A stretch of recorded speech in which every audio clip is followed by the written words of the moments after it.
Dear students, good night. हमारे YouTube channel चार्जन IQ में आपका स्वागत है।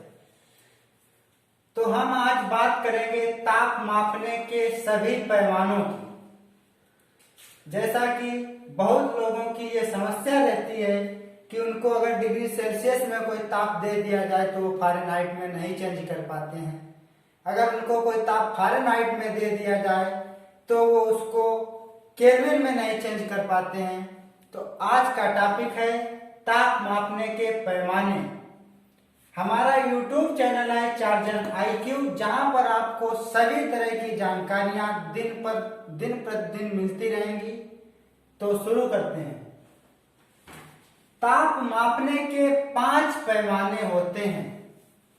नंबर 1 डिग्री सेल्सियस, जिससे आप लोग पहले से ही परिचित होंगे। Number 2 Fahrenheit, number 3 kelvin, number 4 rumour, number 5 रैनकाइन पैमाना।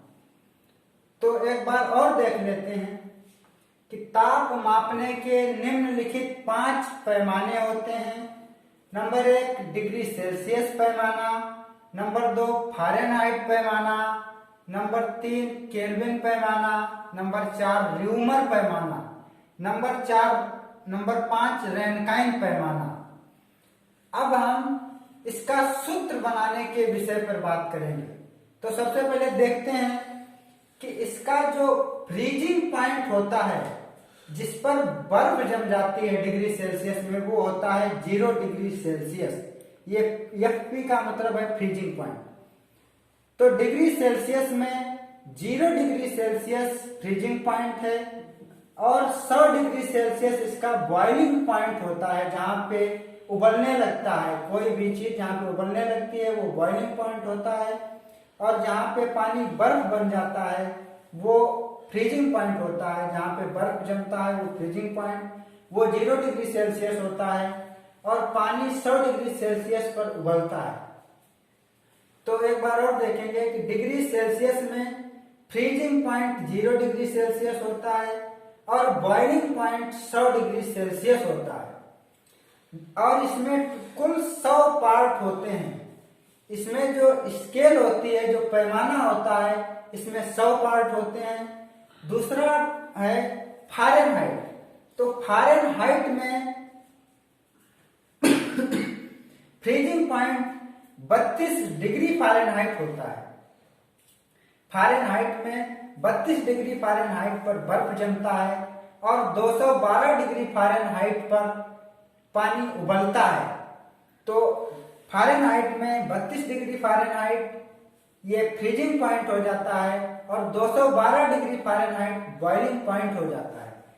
तो इसमें कुल पार्ट 180 पार्ट होते हैं, जो कि 212 में से 32 को घटाकर प्राप्त किए जाते हैं। 212 में से 32 घटाएंगे, 180 बचेंगे। तो फ़ारेनहाइट पैमाने में 180 पार्ट होते हैं और इसका फ्रीजिंग पॉइंट 32 डिग्री फ़ारेनहाइट होता है, और इसका बॉइलिंग पॉइंट, उबलने का पॉइंट 212 डिग्री फ़ारेनहाइट होता है। इसी तरह से केल्विन पैमाना का 273 केल्विन फ्रीजिंग पॉइंट होता है, जहां पे बर्फ बनने लगती है, और 373 केल्विन बॉइलिंग पॉइंट होता है, जहां पे पानी उबलने लगता है।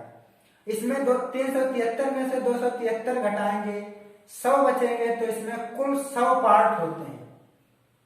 273 केल्विन को परम शून्य ताप भी कहते हैं। -273 को परम शून्य ताप कहते हैं, क्योंकि इससे नीचे, और ये 0 डिग्री सेल्सियस के बराबर होता है, इससे नीचे केल्विन में ताप मापा नहीं जा सकता है। इसके बाद बात करेंगे हम र्यूमर पैमाने की। तो र्यूमर पैमाना, ये 0 डिग्री र्यूमर पर फ्रीजिंग पॉइंट होता है। यहाँ पे हमने लिखा नहीं है, लेकिन इसके पहले लिखा है 0 डिग्री र्यूमर पर फ्रीजिंग पॉइंट होता है, 80 डिग्री र्यूमर पर बॉइलिंग पॉइंट होता है। तो इसमें कुल पार्ट 80 में से 0 को घटाकर 80 बचते हैं। इसमें कुल पार्ट 80 होते हैं। इसी तरह से रैनकाइन पैमाना है। रैनकाइन पैमाना में 460 डिग्री रैनकाइन फ्रीजिंग पॉइंट होता है, और 672 डिग्री रैंकाइन बॉइलिंग पॉइंट होता है। और इसमें 672 में से 460 घटाएंगे 212 पार्ट बचेंगे। तो इसमें 212 पार्ट होते हैं। एक बार और देख लेते हैं। इसमें सेल्सियस पैमाने में 0 डिग्री सेल्सियस फ्रीजिंग पॉइंट होता है और 100 डिग्री सेल्सियस बॉइलिंग पॉइंट होता है। इसमें कुल 100 पार्ट होते हैं। फ़ारेनहाइट पैमाने में 32 डिग्री फ़ारेनहाइट फ्रीजिंग पॉइंट होता है और 212 डिग्री फ़ारेनहाइट बॉइलिंग पॉइंट होता है। इसमें 180 पार्ट होते हैं। केल्विन पैमाना में 273 केल्विन फ्रीजिंग पॉइंट होता है और 373 केल्विन बॉइलिंग पॉइंट होता है। इसमें कुल 100 पार्ट होते हैं। र्यूमर पैमाने में 0 डिग्री र्यूमर फ्रीजिंग पॉइंट होता है, 80 डिग्री र्यूमर बॉइलिंग पॉइंट होता है। इसमें 80 पार्ट होते हैं। रैनकाइन पैमाने में 400 डिग्री रैनकाइन फ्रीजिंग पॉइंट होता है और 672 रैनकाइन बॉइलिंग पॉइंट होता है। इसमें कुल 212 पार्ट होते हैं। अब सबसे पहली चीज तो इससे संबंधित यह है कि इसमें एक पार्ट अगर सबसे अधिक होता है तो वो र्यूमर का होता है, क्योंकि इसका एक पार्ट सबसे अधिक होगा, क्योंकि इसमें केवल 80 पार्ट ही हैं। और इसके बाद सेल्सियस आता है, उसके बाद केल्विन आता है।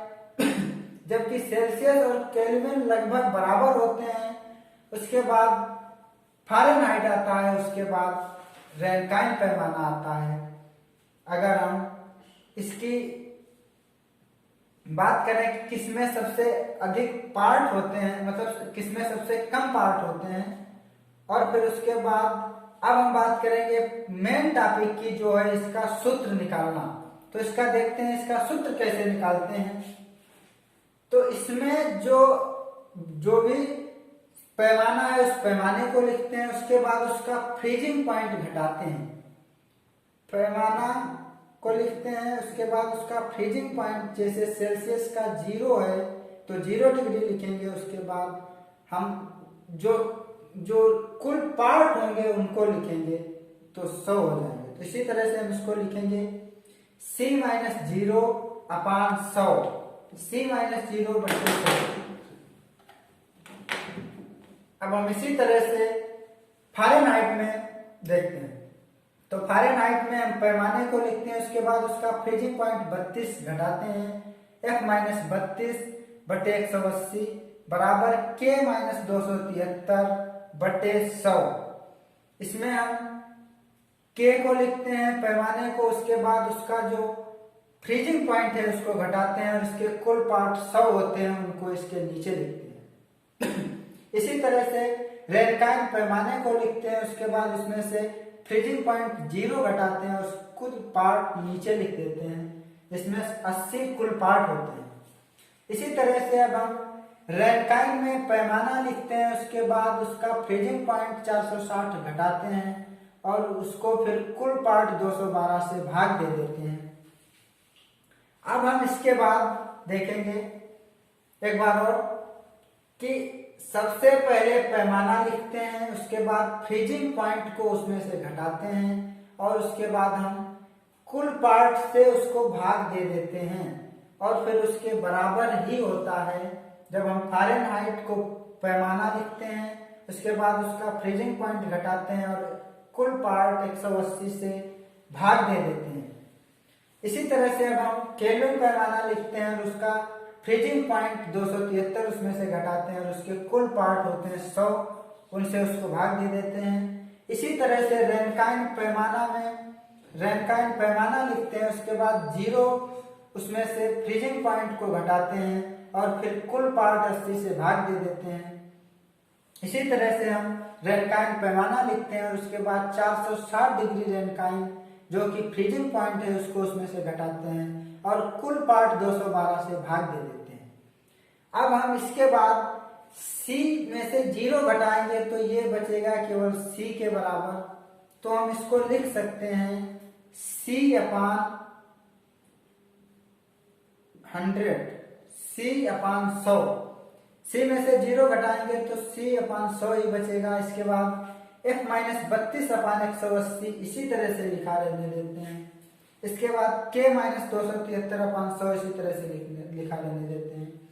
इसके बाद हम रैनकाइन में जीरो घटाते हैं r में से, तो जीरो का कोई अर्थ नहीं होता, इसलिए हम इसको r/80 भी लिख सकते हैं। तो हम इसको भी लिख देते हैं r/80। और इसके बाद फिर हम रैनकाइन में से रैनकाइन माइनस 460/212 को इसी तरह से लिखा रहने देते हैं। अब इस सूत्र को हम और सरल बनाने के लिए क्या करते हैं कि इसमें से जो नीचे लिखे हुए हैं इन सभी संख्याओं को हम 20 से भाग दे देते हैं। तो जब इनको 20 से भाग देते हैं तब उसके बाद एक इजी फार्मूला बन के आता है, वो होता है c/5 बराबर f माइनस 32/9 बराबर k माइनस 273/5 बराबर r/4 बराबर RA माइनस 460/10.6। एक बार और हम देखते हैं कि इसको क्या करते हैं। अब हम कि इसको सभी को हम 20 से भाग दे देते हैं, तो हमारे पास c/5 बराबर f माइनस 32/9 बराबर k माइनस 273/5 बराबर r/4 बराबर RA माइनस 460/10.6 आता है। अब हमको क्या है कि अगर हमको फ़ारेनहाइट में कोई पैमाना दिया गया है और उसको हमको अगर डिग्री सेल्सियस में चेंज करना है तो उसको हम बहुत ही आसानी से चेंज कर लेते हैं। और अगर कोई पैमाना हमको केल्विन में दिया गया है उसको हम डिग्री सेल्सियस में चेंज करना चाहें चेंज कर लेंगे, रैनकाइन में चेंज करना चाहें चेंज कर लेंगे, र्यूमर में चेंज करना चाहें चेंज कर लेंगे। तो इस तरह से हम बहुत ही आसानी से सभी प्रकार के पैमानों में बदल सकते हैं, किसी भी पैमाने में से एक पैमाना दिया होने के बाद। अब हम इसके एक दो एग्जाम्पल आपके सामने करके दिखाता हूं। और इसके अलावा हम कुछ महत्वपूर्ण पॉइंट की भी बात करते हैं। तो सबसे पहला पॉइंट है कि मनुष्य का साधारण ताप डिग्री सेल्सियस में 37 डिग्री सेल्सियस होता है और फ़ारेनहाइट में 98.4 फ़ारेनहाइट होता है। मनुष्य के शरीर का साधारण ताप डिग्री सेल्सियस में 37 डिग्री सेल्सियस होता है और फ़ारेनहाइट में 98.4 फ़ारेनहाइट होता है, जो कि बहुत ही इम्पोर्टेंट है। और इसके बाद हम दूसरा पॉइंट की बात करते हैं कि -40 डिग्री C और -40 डिग्री फ़ारेनहाइट, ये जो दोनों पॉइंट होते हैं ये पैमाने पर एक ही जगह पर होते हैं, ये दोनों बराबर होते हैं। कहने का तात्पर्य है कि अगर हम उन पैमाने में से अगर -40 डिग्री C को रखते हैं तो वो -40 डिग्री F के बराबर आता है। ये एक बहुत ही इम्पोर्टेंट पॉइंट था दूसरा। और अगर आप चाहें तो इसको सिद्ध भी करके देख लेते हैं। हम C की जगह पर -40 ले लेते हैं या फिर F की जगह पर -40 ले लेते हैं। तो हम यहाँ पे C की जगह पे -40 ले रहा हूँ और उसके बाद f माइनस 32/9 को इसी तरह से लिखा रहने दे रहा हूँ। c/5 बराबर f माइनस 32/9 होता है। यहाँ पे c होता है, जो c की जगह पे हमने -40 लिया है सिद्ध करने के लिए। अब हम इसको काटेंगे तो ये बचेगा -8, ये -8 के बराबर बचता है। तो हम इसको लिख सकते हैं -8 बराबर f माइनस 32/9। तो हम इसको लिख सकते हैं f माइनस 32 बराबर -72। या F बराबर -72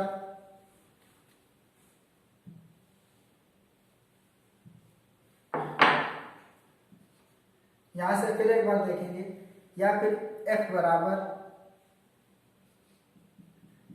-72 प्लस 32 सॉरी, तो F बराबर -40।